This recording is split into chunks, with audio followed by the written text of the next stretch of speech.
Hi guys! இப்போ பருப்பு வடை எப்படி கிறிஸ்பியா நல்லா மொறு மொறுன்னு அப்படின்னு செய்யறதுங்கிறத நான் சொல்லி காட்டுறேன். ஃபர்ஸ்ட் அதுக்கு நம்ம என்ன பண்ணணும் அப்படின்னா, கடலை பருப்பை எடுத்து 3 மணி நேரம் அதை வந்து நல்லா ஊற வச்சுக்கணும். ஊற வச்சுட்டு நல்லா அதை வாஷ் பண்ணி தனியா எடுத்து வச்சுட்டு, கொஞ்சம் பருப்பு ஒரு பிளேட்ல மாத்தி வச்சுக்கணும்.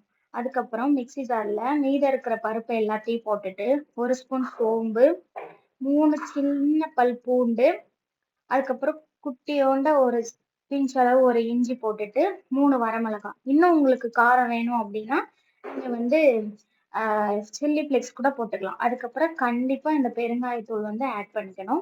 அதுக்கப்புறம் போட்டுட்டு நல்லா இந்த அளவுக்கு இந்த பதத்துக்கு நீங்க நல்லா தண்ணி ஊத்தி அரைக்கக்கூடாது. தண்ணி ஊத்தாம நல்லா கிரைண்ட் பண்ணிட்டு, அதுக்கப்புறம் மல்லி இலை நல்லா போட்டு, அதுக்கப்புறம் 2 பச்சை மிளகாய், சின்ன மிளகாய் குட்டி குட்டியா கட் பண்ணி போட்டுட்டு, சின்ன வெங்காயம் கட் பண்ணி போட்டுக்கணும். போட்டுட்டு அதுக்கப்புறம் தேவையான அளவு உப்பு. இந்த அளவுக்கு தான். இந்த இதுக்கு தேவையான அளவு உப்பு போட்டுட்டு, நல்லா பெசஞ்சுக்கணும். எல்லா இடத்துலயும் அந்த உப்பு வர்ற மாரி நல்லா பெசஞ்சிட்டு, அதுக்கப்புறம் நம்ம ரொம்ப ரொம்ப கையில வச்சு நல்லா நல்லா இது பண்ணி ரவுண்ட் ஷேப்க்கு நல்லா இந்த அளவுக்கு நம்ம கொண்டு வரணும். தடிமனா பண்ணீங்கன்னா, உள்ள இருக்கிறது எதுவுமே வேகாது. ஸோ பருப்போட வந்து எப்போதுமே நல்லா நல்லா சப்பி அதுக்கப்புறம் தான் நம்ம பண்ணணும். கையில வச்சு தட்டிட்டு அதுக்கப்புறம் பண்ணணும். அதுக்கப்புறம் எண்ணெய நல்ல மிதமான சூட்ல ஹை ஃப்ளேம்ல வச்சிடக்கூடாது. வச்சீங்கன்னா பருப்போட கருகிரும். வெளியில வெந்திருக்கும். அதுக்கப்புறம் நம்மளுக்கு உள்ள வெந்திருக்காது.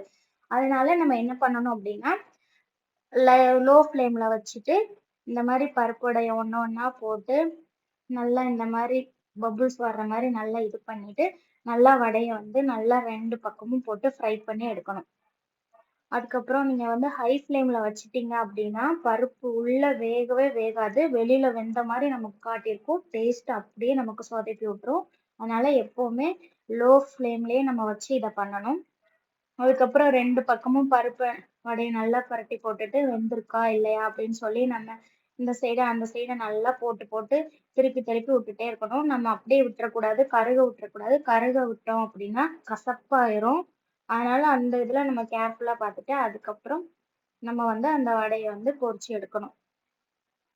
இதுதான் கைஸ், பருப்பு வடை ரெடி ஆயிடுச்சு. நீங்களும் இந்த மாதிரி உங்களோட குழந்தைங்களுக்கு ஈவினிங் ஸ்நாக்ஸ்க்கு செஞ்சு கொடுங்க. பாய்.